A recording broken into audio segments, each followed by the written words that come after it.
Ooh. Ooh. Take a drink of this tea. It's hot. Okay, so today what I want to do is I want to go over like how important a watch list is, and the watch list kind of helps you if you do the one important thing for the watch list. It's very important. I mean, this is okay when you get the watch list. Like, if you don't do this, like, you can just like unplug your computer power source or something and you won't ever have anything. Okay, so like that was a bad analogy, wasn't great. But anyway, if you don't do this one thing whenever you compile a watch list, it's gonna be detrimental. All right. And that one thing is watching it. Watch the watch list, man. Watch it. Look at it. Daily. It should be like a thing you check all the time, because the clue is in the name. You watch the list, all right? All right, I got that out the way. So, one thing we already learned today is to watch the watch list, all right? And to do that, you have to put stocks on there. Stuff that you're interested in, stuff you're not interested in, stuff that give you clues on how the economy is working. All of these things you can put in this watch list, and it'll help you become a better investor, because you can make stuff make sense based off of the charts and how your stocks and your indicators and your like indexes that tracks these different things. All of these things help you make the best choice and when to buy, which is ultimately what everybody wants to know. When should you buy? When should I do this? How to do this? When should I do this? I would buy this. Oh, when should you buy? What should you buy? Like right now. Right now. Hopefully, if you see this, like, you'll be compelled to buy. But I'm not a financial advisor. I'm just giving you what I think based off of these charts, all right, and my watch list, which is the goal to learn today, to watch it. Sipalicious. That's what that is. Okay, so this is my watch list, right? My watch list compiles of like stocks, like indexes. These indexes up here kind of help me figure out how money's moving in the world through the economy.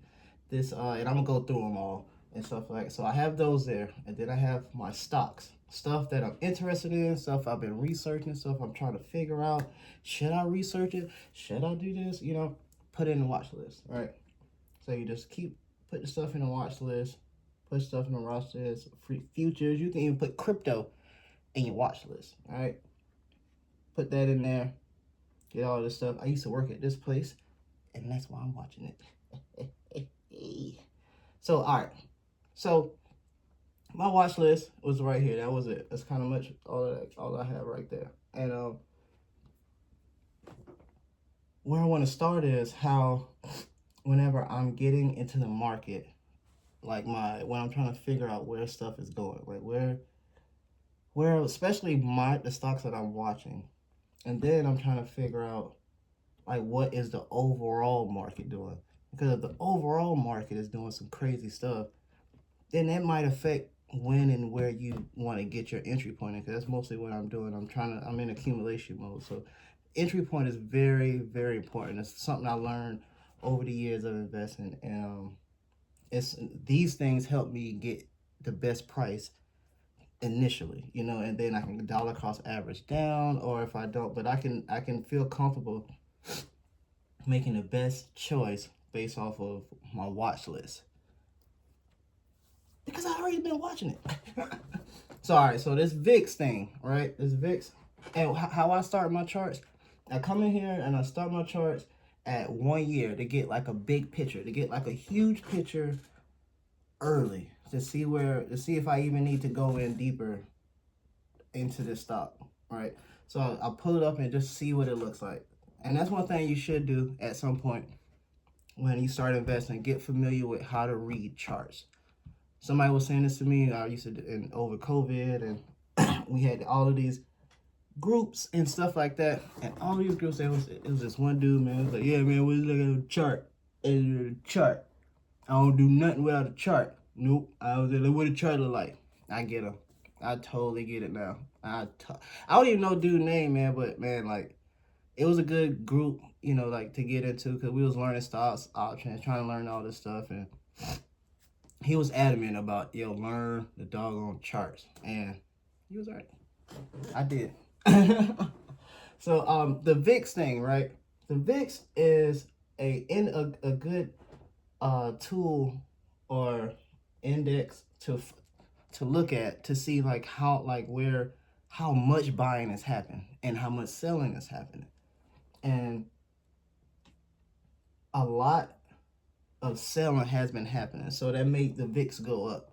And I hope I'm saying this right. This is all I don't have a teacher or a mentor. I've just been learning these things through stock groups, through like YouTube, and being in the market, and these things happening, and I'm just learning by losing money or gaining money. So that's something that I check daily. So I come in here, I check that, and then I'll look at the futures. Futures are kind of like how I feel like they are. I could be wrong, but the futures kind of tell me like what that day is going to look like. I could be totally wrong, but my theory is it could help me out a lot in my entry points. So seems like the market is going to be down for a while based off of these couple things that before I even look at the chart, these couple things I can already tell like the market is about to go down right there. So I'm looking at all these indexes. So I look at the future, I look at this index, the VIX, and then I look at the futures, and then I look at the huge indexes, the NASDAQ. This is the NASDAQ. This is this chart. It looked like it's still going down. So like all of the NASDAQ stocks might be going in that 10% correction that they talking about on the news. That sound like that makes sense. I'll use this to help me make stuff make sense in the market. I hope that makes sense. $2 is not cents, but it's money. Random. All right, so right here I check that and I go down, and then I have like the US dollar. The US dollar, like it's like a, what is this? It's something that tracks gold. No, this is the one that tracks gold, I'm sorry. And then this is the one that tracks the US dollar. And so the dollar's trading super high. That's just, you know, something I just like to know. I don't know. So after I do that, then I go look at my stocks. You know, go in there and I see if they reflect what my what the indexes are telling me. And you know, they kind of look like it. Let's see. This is Apple. It's going. It looks like it's going down based on these indicators. This is the RSI, and I have the MA cross 250. So right here, still like this thing might go down still. That's Apple. Let's see. It'll go. It's TSLL. Jesus. So this stock is it trades like Tesla.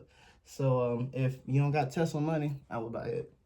Not financial advice. Just what I think could be. You know what I'm saying? And let's look at Amazon. Look like it got some more downside to go based off these indicators. But you know, but certain candlesticks mean certain things. But I'm looking like at the overall picture. And then if I and this time frame is on a 1 year time frame. This chart right here, and you can go in. You can go in as early as 1 minute, you know, and then you can do 3 minutes, 5 minutes. What I like to do, I start at the 1 year and then I start going in. And so I go in all the way. I go in. If I'm about to buy some stocks, I go in like 1 to 3 or 5 minutes. But if I just want to see like what it's like, you know, like I go in like a month, and then I do the 6 month, and to see like what's going on. You go out here and find some more stocks. I want to get in Home Depot, but it just costs too much. But see, right here, what I feel like this stock is doing, it's a huge, like this one is a huge buying opportunity. It's maybe a good time to get into Home Depot. I just ain't got $3.90 and 12 cents. But I do have other money to do other stuff with. You know what I'm saying? I just ain't got that. So that's why you gotta look. That's why you put your stuff on your watch list and you can see these things, right? And you got Meta. Meta doing good. It's a good dividend stock, I think, but it's like going in the downtrend. Everything seems like it is going down. And it seems like it's going down for the next month or so. I think it's a good buying opportunity if you zoom out and look at the year. You know what I'm saying? They go down there and let's see. TSSM. It's really good. I don't know, firm.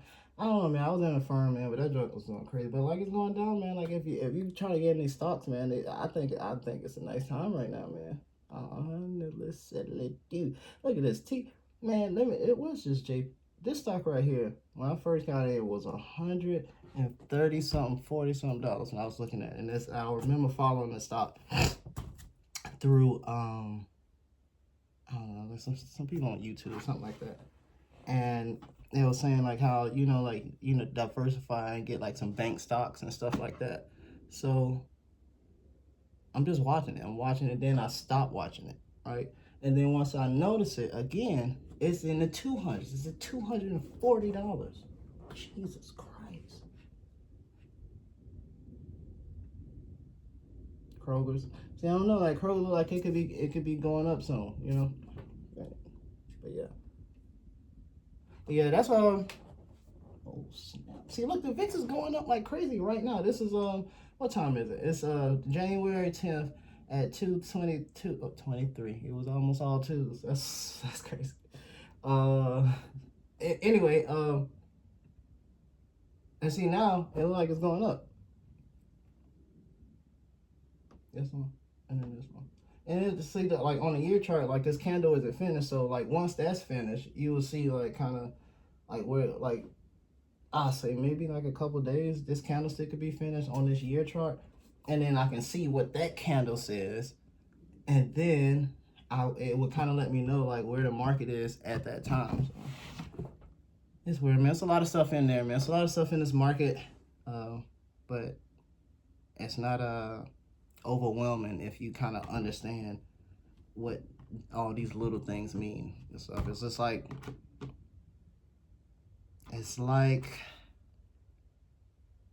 it's like hygiene, right? You just do it. You know, once you learn it, you just do it.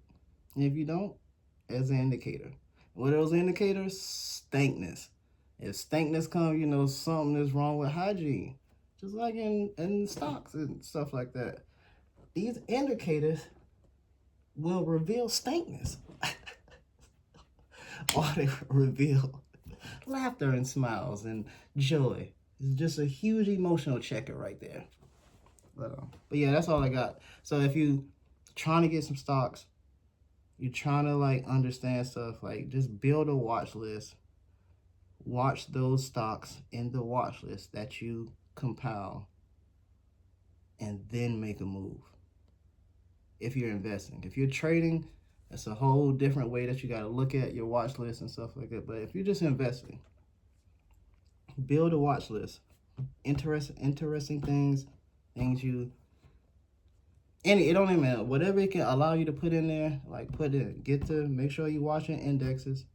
Make sure you're watching your stocks. And then when that time comes, when the news is crazy, everybody getting stuff like that. If you're not like really in front of the investment world or whatever, but if you hear it, is that it's supreme fear, and you should start looking at your watch list. All right, that's all I got, I think, right now. Happy investing, man. Like, hope everybody do all good this year, man. Like, yeah.